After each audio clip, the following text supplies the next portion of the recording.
háganle clic al icono del mundo que está en su pantalla abajo y seleccionen español para que puedan escuchar a nuestra compañera Leticia, que está haciéndonos el favor de dar la interpretación al español.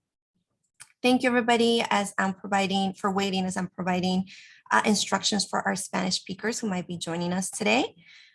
We are going to get started in just one more minute. I want to be conscious of everybody's time. I know everybody is here excited to hear some of the information that we are going to have. So I'm just going to start with some housekeeping just so that we can start the conversation with our speaker today. So thank you, everybody, today as the experts. As some of you are returning guests, we're going to be recording this session today so we can add it to our YouTube channel. So you can see it later on, share it with other folks, or for parents who were not able to make it today, they can also view it then. Today, we're going to have a conversation with Jeff. And remember, the chat function is open, so you guys can put questions and concerns as the presentation goes on. And after Jeff and team do their presentation, hopefully we'll have some time to answer questions. Just keep in mind that we might not be able to get through all your questions, but we'll do our best. And again, if you want to sign up for our newsletter, here is the link, and we'll put it in the chat in a little bit. Additionally, here are some of our upcoming sessions that we have this month. We have North Star for Computer Basics in Spanish for folks that want to get certified. And on Wednesday of next week, we have a session with ODLSS. And on Monday, the 31st, we have a session with the Office of Student Health and Wellness. And once again, welcome everybody to this week's As the Expert session. We're going to be talking to Jeff about accountability redesign with CPS.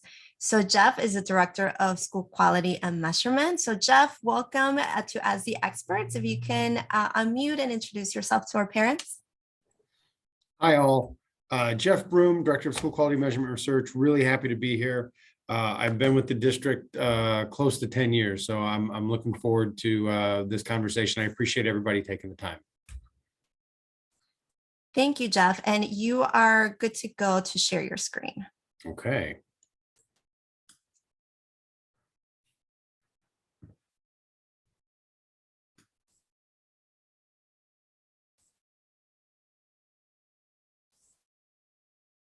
Is that showing up, Berenice? Yes, we can see that. All right, and let me also, okay. So thanks all. While we're doing this, and I'm gonna try to bring up my chat again. There we go. I want to just get a sense of who's in the room. So if you could, in the chat feature, just drop in your name, how you're connected to Chicago Public Schools. Are you a teacher? Are you a parent? And then get a sense of how you've engaged with accountability redesign thus far. That could be you participated in a focus group, you showed up to a town hall, or a great answer would be, I have no idea what this is and wanted to show up to figure it out. So please just drop that information in the chat, just so everybody knows who's in the room that we're talking to today.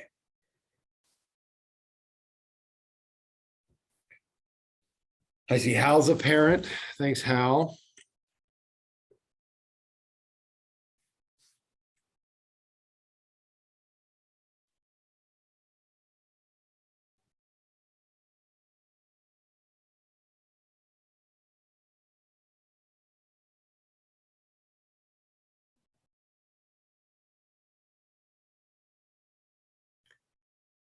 Katie, awesome. Thank you for sharing that. Parent, LSC member, CAC member, thanks for all your engagement and involvement, and happy to have you for the latest in a long conversation about SQRP and accountability. Appreciate you showing up today. Thank you.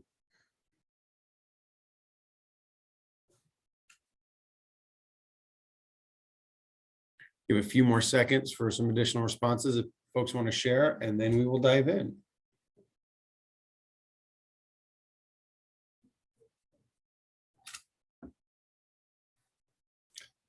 Okay, moving on. So here's our agenda for today.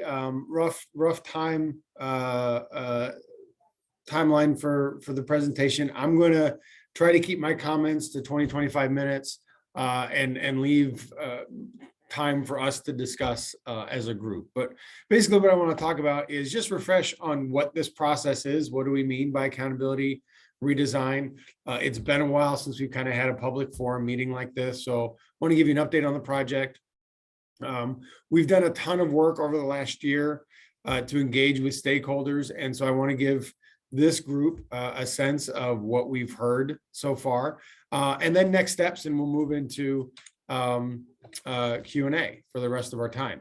So just as a refresh, what is it that we're talking about with accountability redesign? So this is the process to engage anyone in the city interested in our education system to inform the creation of a new accountability system that really helps us promote equity and excellence in our schools. So as Katie mentioned, the current system is SQRP. And that's essentially defunct. We won't be doing that anymore. And so this is the system that is replacing SQRP. And the idea of this process is that while we're very proud of SQRP, it's really been an exemplar nationwide during the 7 years that we've had it or so. We think that by being inclusive of this process, we're going to actually come up with something better by opening the process up to more voices.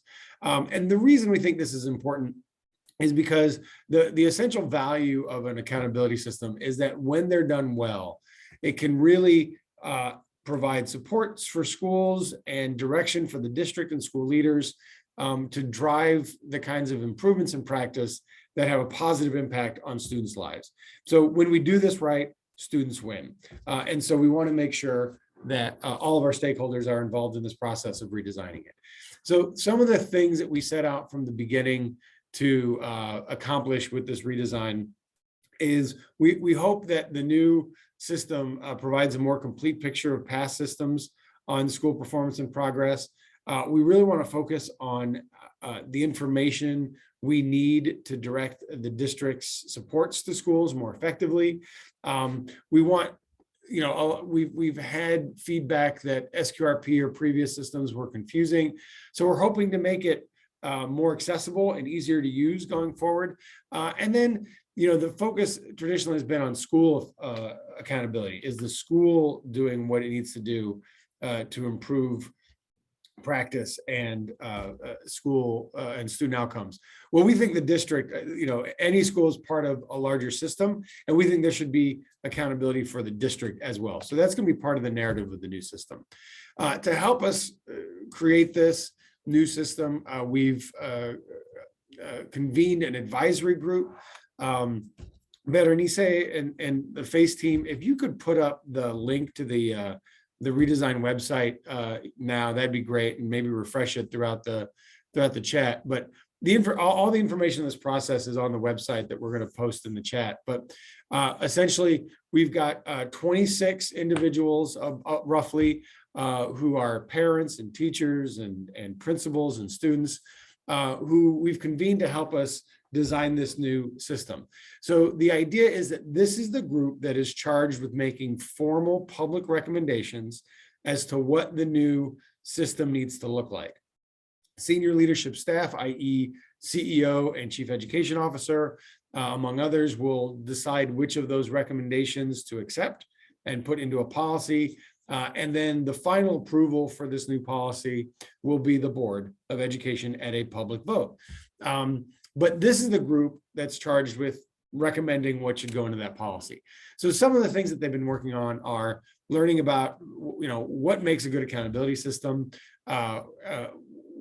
My team and other internal collaborators have been coming up with potential solutions for stakeholder needs. And so the advisory group is going to start evaluating those. In order to do that, they really need to understand what their opinions are on this stuff, sure, but also what the whole city thinks on these different ideas. So they've been processing a lot of stakeholder feedback. And then eventually, like I said, they're going to synthesize all of this stuff and into those final recommendations for the district and the board. So I want to give a sense of where we are in the process right now. That's what redesign is. This is where we are. So essentially, the advisory group has been working on this board mandate that basically said we're going to have a new system designed essentially in the next month or two that would get voted on by the board this coming April. Basically, due to COVID has obviously changed all our lives tremendously.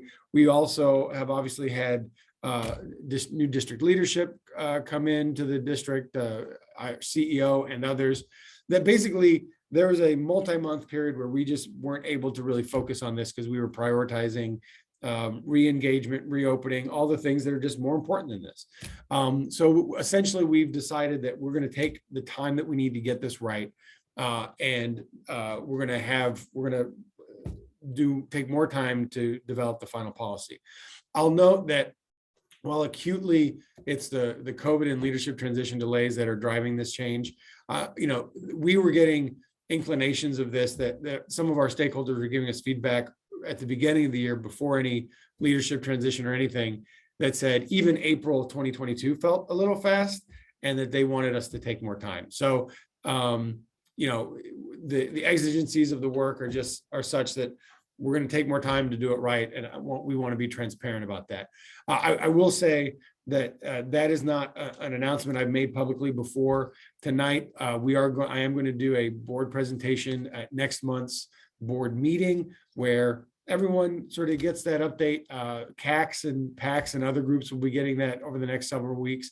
But that's something that we're happy to share and want people to make sure, understand where we are in the process.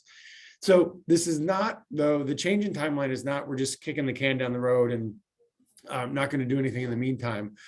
We do want to have something impactful along the same lines as the April 2022 timeline. So we're gonna have some kind of vote. We're gonna have a board vote, the board resolution this month, that while this coming April, that while it doesn't describe the final accountability system, it essentially is going to codify and put down in a resolution what we know already. We've been working on this over a year. What do we know? Let's just put our stamp on that now, rather than waiting even longer to make any sort of decision. So some of the things that might include are, like I said, if there are things we know we want in the final accountability system, let's just go ahead and say it. Let's not wait another year to codify that. So examples of this could include, we've heard pretty overwhelmingly that people don't like the summative rating. So level 1, 2, 3, the people's experience with that has been that it's been more punitive and negative than informative and positive. And so if there's consensus on that, and we know we don't want the new system to have a final rate, like a summative rating, let's just say that in April. It might also include this upcoming April vote may also include things like, hey, we really want the system to be driven as much by driving supports to schools and the value of equity as it is a focus on student outcomes, the way past systems have focused on. So there are value statements like that we want to make, and we know we're confident in, that we've heard a lot from stakeholders. We'll also say that this coming April. Other things that might go in this April resolution is, if we want some deadlines for the rest of the process, like, hey, Jeff, come to the board meeting every other month or every 3 months to give us an update, we might put that in a resolution. There are other things that if we know there are certain things that have to be in the eventual resolution or the eventual policy, like we want information about budget or we need growth, things like that. Let's go ahead and say that and make that commitment to our stakeholders now. And then because we're now going to have sort of this gap year between the final SQRP year and the new accountability system, we are going to have to come up with something new, and or we're going to have to describe what accountability or school quality reporting looks like for next year, for that gap year. So we're going to define that this April. So again, the headlines here are, we were going to try to have a final resolution, a final policy done by this coming April. We're going to take another year to get it right, but we are going to have a vote this coming April on sort of what we know at this point. So it won't be the final policy, but it is a series of commitments to our stakeholders about what will be in the policy a year later. So before I move on, I just wanted, you can put in the chat, or Berenice, I don't know if people can unmute themselves, but so this is the revised timeline. Any questions about that before I move on with additional updates? Yeah, Jeff, they can utilize the chat. So parents, if you guys have questions, need clarification of anything that Jeff just mentioned up to now, take this time to put it in the chat, and then we'll be able to see your comment and have hopefully an answer for you.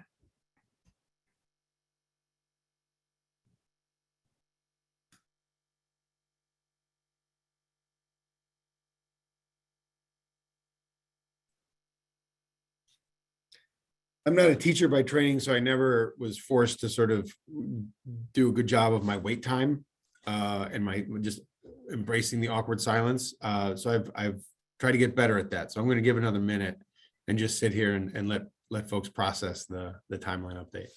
Yeah, for sure. And parents, is if you are typing, we'll definitely get to your comments or questions if we do move on, because some of us type slowly, so that's okay.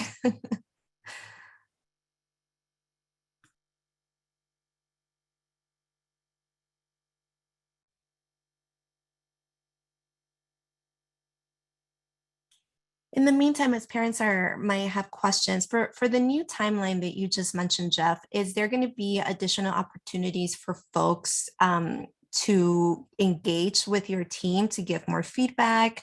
Is that something that's going to be included in the new timeline? Yeah, that's great. So I will say, if I didn't mention this one, again, this update on the timeline and the process going forward will be part of a public presentation at the February board meeting. And then, yeah, Berenice, all the activities that we have conducted for the last year, whether it be town halls or focus groups, more of these sessions, surveys as needed, we're going to continue that throughout the year. I will say, and we'll get to this, but the advisor group has sort of shifted to, instead of sort of talking about broad principles, they're going to start looking next week. Our next meeting is next week. They're going to start looking at specific proposals. So stakeholders have said, we want more and better information about budget. So my team in partnership with the budget team has come up with, here's what we think that would look like in a new accountability system.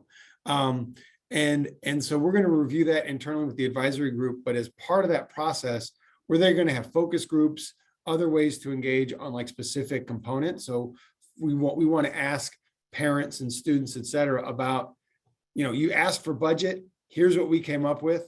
How do you like this specific proposal? So that's going to be the kind of work that we're going to be doing over the next year that we know of, and we'll probably, in response to feedback we get along the way, I add other things as needed. But that's an example of the way we're going to continue the conversation over the course of the next year. It's a good question. Thanks, Berenice. Yeah, no problem. And we don't have any questions on the chat, so I think we're going to move on. Great. So this is I want to spend a little time just giving a sense of what we've heard over the course of the last year. So I want to give you a sense of what we had some town halls back in March. We had some focus groups in June. And then we just wrapped up administering a citywide survey, which was co-designed by some of our stakeholders, and we're excited to get the results from that. So I'm going to go through some of those updates. So hopefully some of you were able to attend the town halls that we did back in March. Some of the themes we heard were equity engagement. So, the idea that you've heard me talk about, which is we can't redesign this policy unless we really have equity of voice for all our stakeholders in the process. It should be a student-focused system, a student-centric system is something that we heard very strongly. The idea that, historically, not just in Chicago, but elsewhere around the country, whether it be in different cities or states or at the federal level. We've really, accountability systems have focused on outcomes. So test scores, attendance, things like that. We heard that our stakeholders want that information. They understand how it's critical for that information to be part of any discussion of school and district quality, but they also want to understand what our students should be have access to in terms of resources and experiences, and that should also be part of the new accountability system. So we've tried to reflect that in our design process. And then just going forward, we really need to continue, like they appreciated the town halls, but they emphasized in those town halls that we need to continue the discussion. And I hope you see that we've done that. Specifically, how we've responded is we created what we're calling the stakeholder engagement design team. And I'll get into a little more information about them in just a second. But the idea is that while the advisory group will continue to have sole responsibility for the recommendations that come out of this process that go to district leadership and the board, again, it's important for them to hear feedback from stakeholders. So what we realized especially after the town halls, is that we needed help answering some key questions. Who should we be talking to? What questions should we be asking? And how should we be interpreting the answers that we get back from stakeholders? So the SEDT is the group that really helps guide the stakeholder engagement work that will inform the final policy recommendations. So they've been a great group that we're so grateful for their support. We've also increased the inclusivity of stakeholder groups that aren't necessarily high on the list of sort of usual suspects in talking about this. So we always prioritize students and teachers and principals, parents, et cetera.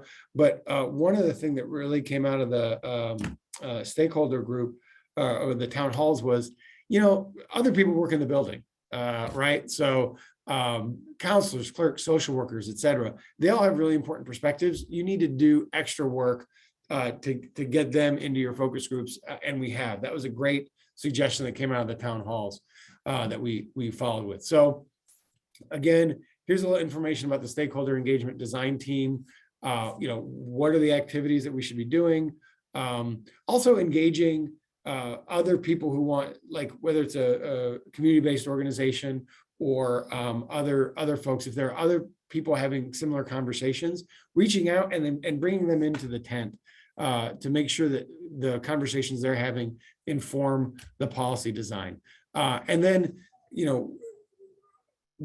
we wanted to make sure that we don't replicate mistakes with respect to stakeholder engagement and communication in the past. So having these folks involved in the conversation really helps us embrace complexity and inclusivity and innovation with respect to engaging with the design, engaging with stakeholders in this policy.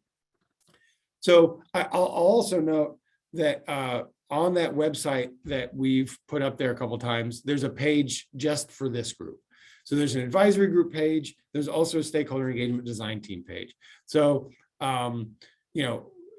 this list of names is up there, but the idea here is, in addition to democratizing the engagement process, we've also included some critical friends. So CTU, the CPAA, the Principals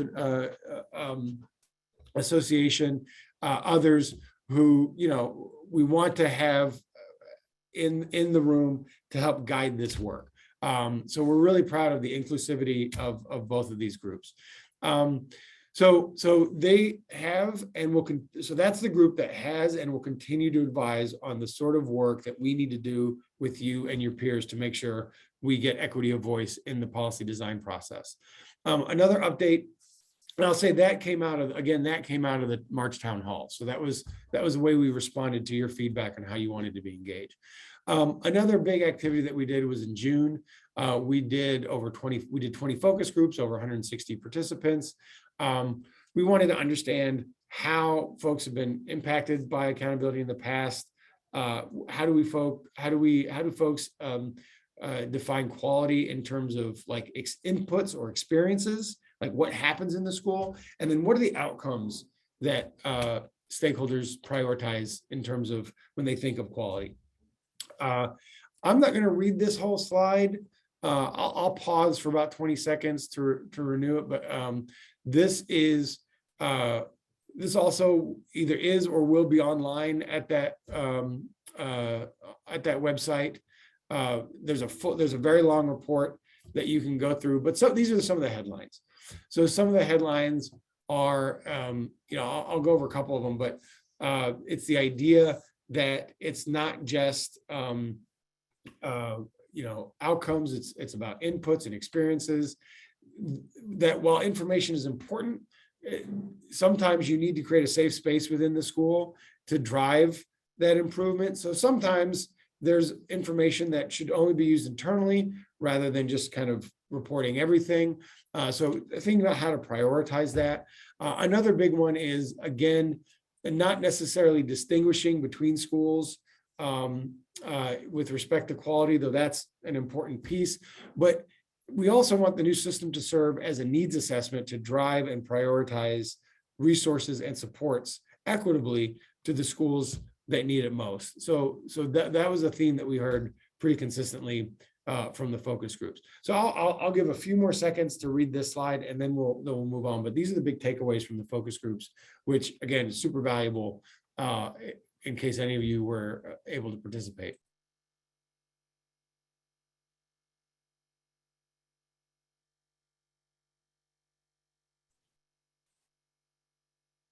So the last thing is a little preview of fun things to come.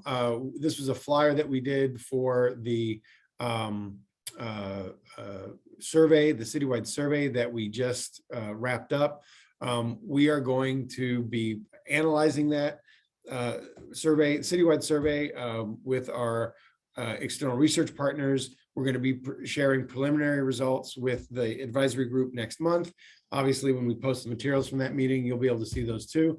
But we're really, really proud of this. Not just are we excited about the results that will help us make some design decisions with respect to the policy, but the fact that so much of this was designed with our stakeholders in the form of the stakeholder engagement design team. They worked Saturdays, they worked evenings to really hone that survey to make sure we got really good information from you and your peers. So we're really proud of that. And again, want to shout out the SEDT for helping us do that. So where we go from here is a couple parallel paths. So the advisory group is going to give feedback on the resolution that's going to be voted on this coming April. That's the one I mentioned.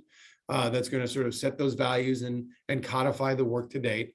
And then again, we are shifting to, what are the specific proposals? What do we want the new accountability system to look like? The advisory group is going to react to that, talk about, what information they need from stakeholders. That's going to inform the stakeholder work going forward. And that's going to continue until we run out of time, frankly, in preparation for the final vote on the final policy in April 2023. The stakeholder engagement design team is, in addition, throughout the year, responding to the needs of the advisory group in terms of what they want to hear to help inform their recommendations. They're going to help us interpret that survey data, which is a big part of their role. And then, like I said, what kind of additional focus groups or other activities that we haven't thought of yet do we need to start getting feedback on these proposals? The stakeholder engagement design team is going to help with that. So I get to stop talking and you don't have to listen to me anymore. Drone on. We're going to open up the floor and we're going to have questions for the rest of the time. I hope that made sense, but happy to go back to a slide, answer something I didn't cover, clarify something I did. The rest of the time is yours. So Berenice, you want to give us some guidance on how that works? Yeah, for sure. Thank you, Jeff. And thank you, folks, for joining us and take it in. I know it's a lot of information, a lot of stuff that has been happening, right, in the past year or so, and information what's going to happen in the next year as well. So take some time to process it, and then please use the chat to ask some of those questions that you have. I know as you were talking, I'm going to give it a few minutes for parents to type in some stuff. But if you were talking about redesigning, and you mentioned a little bit about the ranking of the schools, how we use, your level 1, level 2. So if we're moving a little bit away from that, I know for some parents, we're like, then how do we know, right? Like, how do we know where we're sending our kids or that kind of thing? Do you already have an idea of what you heard from other parents who are part of this process of what they're looking at instead of that ranking? So it's a great question. I think the idea, so part of that gets into choice, like the dynamics of choice in the district, Berenice, versus other conversations that we want to have. So I think historically the emphasis was on choice, and the ratings, the level 1, 2, 3, were really intended to simplify the available information to drive those sorts of decisions. So we will continue to be, a choice district, i.e. Students and families will be able to choose where they go to school. But what we've heard consistently throughout the engagement process is, while that's fine, people appreciate the choice, they also want to be able to engage in a process of improving wherever the school is where they are, whether that be their neighborhood school, whether it be the school where a family member went to, whatever. There are reasons beyond that people choose a school, and once they're there, they also want to be engaged. They want to engage in improvement conversations.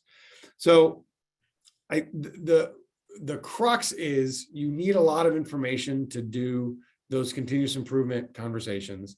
And that's a very complex discussion.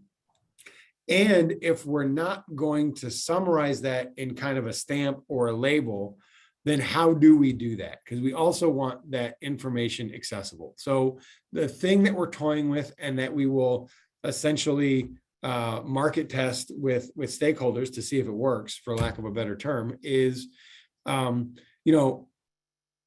for different areas of education, whether it be growth or arts education, or whatever it may be that our stakeholders say is important. The approach we're going to take is, the district is going to set some standards and try to articulate what those standards are, and then evaluate school by school how the school is doing against a particular standard. So we have standards around arts. Does your school have good arts opportunities, provide good opportunities in arts education? Yes or no? And so while we won't be simplifying it with a single stamp, hopefully we'll be able to present the information in such a way that it is accessible, and parents and families will be able to make determinations on their own.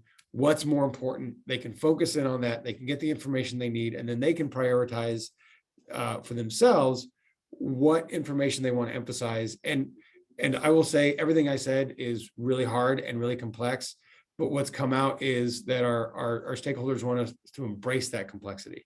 So we're trying to figure a way to walk that line between embracing complexity and making it simple and accessible. And those are the kind of conversations that we're going to have over the next year, Berenice. Yeah. So we're going to try to support multiple uses for this information. I hope that makes sense. Yes, no, it did. I know we have a few questions from parents now. And one of them is, do you gather feedback from LSC meetings or from a large back to school picnics? Was that something that you guys have done or planning on doing? So with respect to LSCs, I've presented at least 2 or 3 times, and will continue to do so on a semi-regular basis, to the LSC advisory board. And the presentations and requests that we do there go out to every LSC member.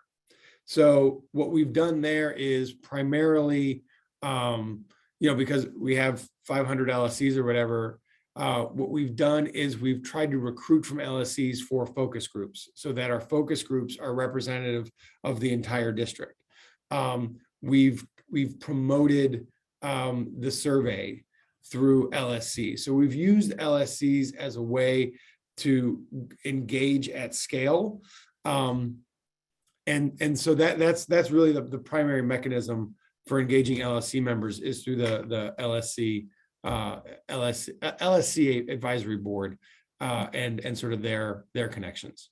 Yeah, for sure. Thank you for that, Jeff. There's another question that talks about in the process of thinking about the accountability system, were there some practices in place in other districts that especially impressed you? It's a great question. Um,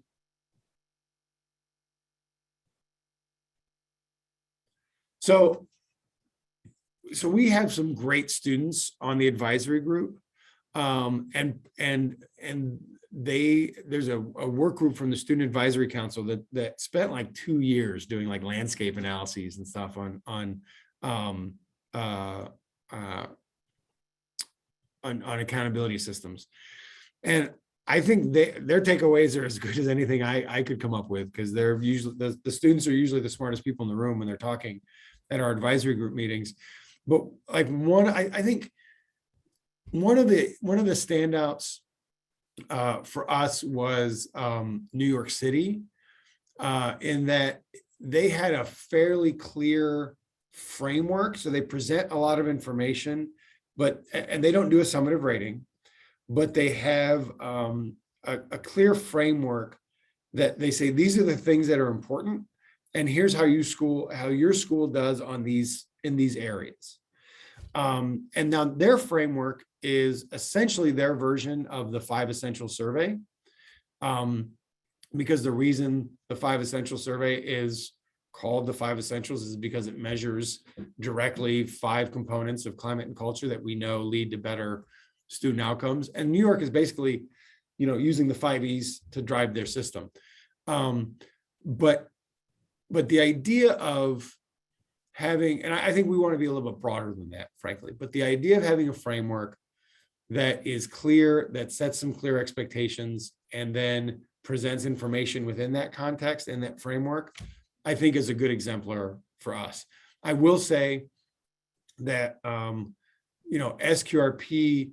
our experience hasn't been 100% positive, but we were way ahead of the curve at the time. The federal plan that is currently enacted looks a lot like SQRP. Denver, other districts have talked about, have emulated SQRP. And so honestly, I'll say, we are looking to our own experiences internally and our stakeholders' experiences with SQRP to design the new system, because I think we're still ahead of the curve, frankly. So while there are some components of other districts that may be useful, it's really what you all have experienced and learned that I think is the primary driver for the design system, which is why the engagement work is so important. Yeah, for sure. No, thank you for that, Jeff. The other question that we have from a parent, because we talked about ranking, the level 1, level 2 school ranking that we currently have. So the question is, without the ranking, if we take that away, will they keep the drive to improve, or will that, make schools not improve because now we're not ranking them? It's a great question. An important concern. I have so many thoughts. I'll try to share these thoughts sort of in an order that makes sense. So one, I think, and the stakeholder feedback we've gotten over the last 2 years confirms this, that while the level 1, 2, 3 systems, and we've had 2, the system prior to SQRP also did level 1, 2, 3. Well, it was simple and it was satisfying in a lot of ways, and certainly better than any alternative available at the time, like by far. I think gave a false sense of accuracy and sort of security and knowledge about a school. I've always said that, like, if you just look at a school's rating, level 1, that's sort of like buying the Sunday Trib and looking at the headline and then throwing the rest of the paper away. Like you're not getting into the real story of the school. And so what we want to do is have that information, have that accountability without the punitive negative aspects of this false idea that you can summarize all the complexity of a school in a single number or a single stamp, right? So where the accountability comes is in different ways. So they're in different ways. There are different levels of accountability. So first of all, state law requires us to continue to label, to designate every school as in good standing, remediation, or probation. We changed under SQRP remediation to provisional support and probation to intensive support. So the state requires us to continue to designate every school one of those three categories, and we will. And that in state policy, if someone wants to get into the weeds here, that designates eligibility for school actions and stuff like that. So we will continue to designate schools that way. But there's also, and that I call that formal accountability. There's also informal accountability where just sharing information drives school and district level conversations about what we should be doing. So a really good example of this is, so we've had a creative schools certification for like 6 years. It's never been part of SQRP. It was never part of formal accountability. It was kind of a sticker that we put on school profile pages because we thought it was important and we had the information. And so we wanted to share. What was really interesting about that experience was that school leaders and LSCs and other stakeholders really responded to that certification, where if the school down the street was a creative school and our school wasn't, that generated conversations, that generated accountability, even informally. And it was, the idea was like, well, what do we have to do? What do we have to do to get that certification? And that drove changes at the school level, including like budget allocation. So I think that's part of the goal where we're probably going to spend most of the focus of our new accountability system is going to kind of be in that area, but also the idea that the district needs to align resources equitably to where they're most needed. So, the idea of not spiraling downward with respect to quality, absolutely, there's a huge amount of autonomy in Chicago at the school level for preventing that. The problem, though, is that it's not just on the school to ensure quality practices. The district also has to co-own a lot of that, whether it be access to professional development, whether it be budget allocation, whether it be support with hiring quality staff, like those sorts of things. That's all on the district side. And we're hoping, and by the way, no level designation or anything like that ever covered any of that stuff. And so the new system, we want to create space for those conversations also, so that it's not just on the school, it's also on the district to not just prevent that downfall that you're describing, but to drive continuous improvement so that all of our students have the access to the kind of practices and supports and instructional environments that they need, that we know they need to be successful. So I hope that long-winded, but those are some of the thoughts that I have when you ask that question. It's a good one, and I appreciate it. Yeah, no, for sure. One of the other things that one of the parent asked, we're a large district, and I know you mentioned in your deck, we had 20 focus groups, and the amount of people that actually participated in the group, and for this person, it seemed like that's a small number. So moving forward, as you guys continue to plan, how did these folks get involved? Do they keep checking the website for updates where there's going to be events? How do we get these folks to get engaged in that? That's great. So if you're, monitor, so we have done a ton of outreach. So watch the district's Twitter feed. Yes, look at the website. If you get an email from FACE, read it, because it might have an invitation to a focus group, or it might have a link to a survey. Like 160 people, I know that does seem small, but what we're trying to do is, like, a focus group is different from a survey. A focus group is actually a fairly intense, in-depth consultation with, by definition, it has to be a small group of people, because once you get beyond 8 people, then someone's not talking, even if you have an hour-long focus group. And so you want to make sure everybody in a focus group has the space and equity of voice to really respond to the questions. But that means the focus groups have to be really representative. So that 160 people, we really worked hard to make sure they were geographically, demographically, other ways representative of the entire district, versus a survey, which is please, like if we could have gotten 1 million responses to the survey, I would have been over the moon. And then what you do is you cross-reference everything you've heard.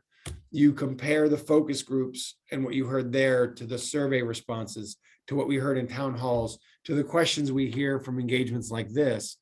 And you try to weave those pieces together to give you a fuller picture that no one of these engagement types can give you.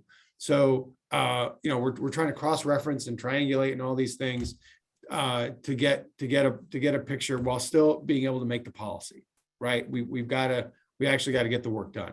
So we will continue to do this and monitor all channels, because we have been using them all exhaustively to recruit and communicate these opportunities.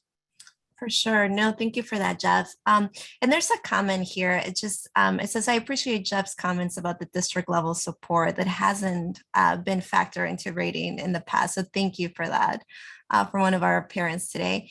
The one thing that I do want to close, I know we're coming almost into time for our time to end tonight, is a question of going back to would this make schools, spiral down? Like what kind of other accountability to keep them on their toes from what the parent put here. So just want to clarify for parents, and if you can do that for us, Jeff, this is in no way, shape or form, not going to make the school be accountable for what our kids are supposed to do. So if you can just kind of clarify that a little bit so that parents are, clear that this is a positive change, that to really hold the school accountable and the district, like you mentioned a couple of times. Yeah. So again, I talk about this. So in state law and what state law requires of us, there's this interesting sort of policy gap. There's I call it a logic hole. So state law has us uniquely among in the state, all the power is invested in the elected LSC, right? LSCs hire and fire the principals, approve budgets, approve improvement plans. That's a tremendous amount. So ultimately the acute accountability is at the LSC level. So if you're not engaged in your LSC, get there, because that's where so much power is vested. So that's always going to be your first and probably last answer in terms of, if you want to make change at the school, get involved in your LSC, because there's a tremendous amount of power. The state then also says that where that system isn't working at a school, the district has power to take more direct action. So whether that's school action. So where school's on probation, the district can terminate a principal, the district can do a turnaround, the district can do consolidations, closures, et cetera, things like that. And that because the state requires us to do that, that will continue to be part of the policy. So that's worst case scenario, something in the policy spectrum that is still available, again, as required by state law. But it's the middle that's been lacking, which is what supports do schools need to stay on their toes? How does the district held responsible, short of a school action, to provide the supports that schools need to give students the supports that they need? That's always been lacking, and no one's going to tell us how to do that piece. So that's, again, I hope that is another way of sort of describing what the goal of the accountability system is, because we absolutely need to keep not just schools on their toes, but all of our stakeholders and the district too. And the last thing I'll say is, I can almost guarantee that what gets voted on, even in April 2023, is not going to be perfect. It's not going to get everything right out of the gate, even with all this investment. And so part of the new policy will be a way, and this is also something we might vote on this April, is a way of evaluating the system itself. So we've got this new accountability system. These are the outcomes we expect the accountability system to help drive. So school improvement, keeping schools on their toes, however you want to frame it. Is that actually happening? And instead of asking that question every 5 or 6 years, let's ask it every year or every other year. And if the answer is no, if the answer is no, we're not seeing the results that we expected when we designed the system, then that will tell us we need to go back and maybe change some things and revise some things. So there's going to be accountability for accountability in that way. So that's the idea, that this conversation is not going to stop even in a year from now, and that we want to set us up so that we and the system and the accountability system and the district continue to evolve over time and improve over time. So I hope these are all great concerns. These are all the right questions. And I hope over the course of the next year, the direction we're going becomes clearer. Yeah, no, thank you for that, Jeff. Yeah, no, it makes sense, right? Like holding the schools accountable, holding us as a district accountable, and then figuring out a way to make sure that we're all accountable for what we said we were going to do. So that's perfect. Thank you so much for that, Jeff. And that's a great plug, Jeff, because I know we have an LSE election, right, coming up. So parents, if you want to be involved, if you want to have a say, right, there's an election coming up. So talk to your LSE rep at your school and sign up to run for office. And if you don't want to run for office because you have a lot of things going on, totally get that. But then join some of their meetings. Know who your LSE reps are so you can have a conversation with them when something, it's on your mind, and you can share with them as they bring it up to the principal during those meetings. So great plug. I will send everybody an email just with information that you guys can have. And I want to thank Jeff for coming this evening and having a chat with us and really explaining what this is all about. Sometimes there's a lot of info, and we as parents, I'm a parent of a 7th grader, sometimes we're just like, what is this? How do we treat it? I don't even know how to read it. So I appreciate that that you're telling us what's happening in the district. I also want to thank Letty, who's been doing our interpretation in Spanish. Thank you so much for making that accessible to our Spanish speakers. And parents, thank you to you for taking some time this afternoon to learn something with us, give us your feedback. We really appreciate how involved you are with our schools and everything that you're doing for your school and our kids, right? Especially in these times. I know they're hard times. So we really appreciate everything that you guys have been doing. And with that, we're going to close it up. Thank you, everybody, and have a great night. Thank you, Jeff. Thank you, Letty. Thank you, parents. Have a good night. Thanks, y'all.